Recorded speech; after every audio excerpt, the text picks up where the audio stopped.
هل عمرك فكرت إن الإيمان ده مش مجرد إحساس بيجي ويروح، أو يمكن مجرد شوية كلام بنقوله وقت الشدة؟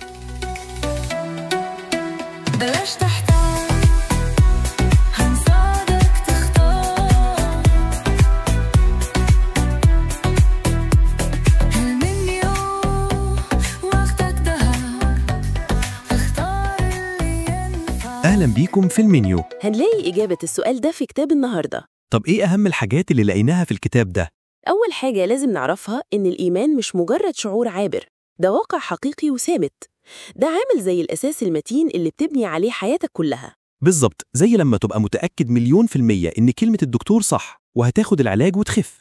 الإيمان كده ثقة أكيدة في وعود ربنا حتى لو لسه مش شايفها بعينيك. دي نقطة بجد بتغير طريقة تفكيرك. النقطة التانية، الإيمان ده مش مجهود بشري منك، ده بيجي من كلمة ربنا نفسها. كل ما بتقرب لكلمة ربنا كل ما إيمانك بيتنور ويكبر. تخيلها كده، بذرة صغيرة بنرويها بكلمة ربنا، وكل ما بنسمعها ونقراها الإيمان ده بينمو جوانا، وبعدين بنشوف الوعد بيتحقق قدام عينينا. يعني كلمة ربنا هي مصدر الإيمان. تالت حاجة، الإيمان الحقيقي لازم يكون معاه أعمال. كتاب الإيمان الذي به نحيا بيقول صراحة إن الإيمان اللي من غير أعمال إيمان ميت. تصور كده، لو واحد بيقول أنا مؤمن بالجود والكرم بس عمره ما بيساعد حد أو يتبرع، يبقى إيمانه ده كلام بس مش حقيقي. الإيمان لازم يظهر في أفعالنا، زي اللي بيثق إن ربنا هيشفيه فبيصلي وياخد خطوات إيمانية.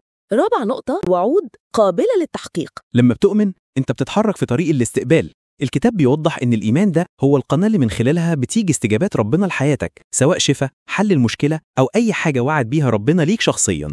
أخيراً، الإيمان بيخليك تعيش حياة النصرة والتمتع بوجود ربنا في كل تفصيلة في حياتك.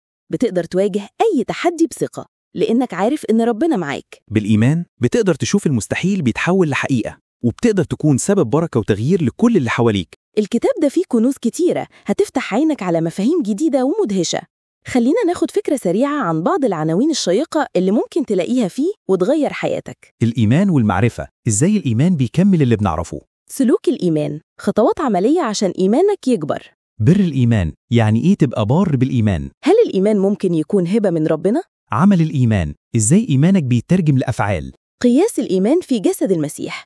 وعشان نساعدك تتعمق أكتر وتكتشف كل الكنوز دي، عملنا لك رابط في وصف الحلقة معمول بالAI. تقدر تسأله في محتوى الكتاب ويرد عليك بكل التفاصيل اللي عايزها، كأنه بيتكلم معاك. قولوا لنا في التعليقات، تحبوا المنيو الجاي يكون عن إيه؟ إيه الكتاب اللي عايزين نلخصه ونشوقكم ليه؟ المنيو، وقتك دهب، اختار اللي ينفعك. سلام. سلام.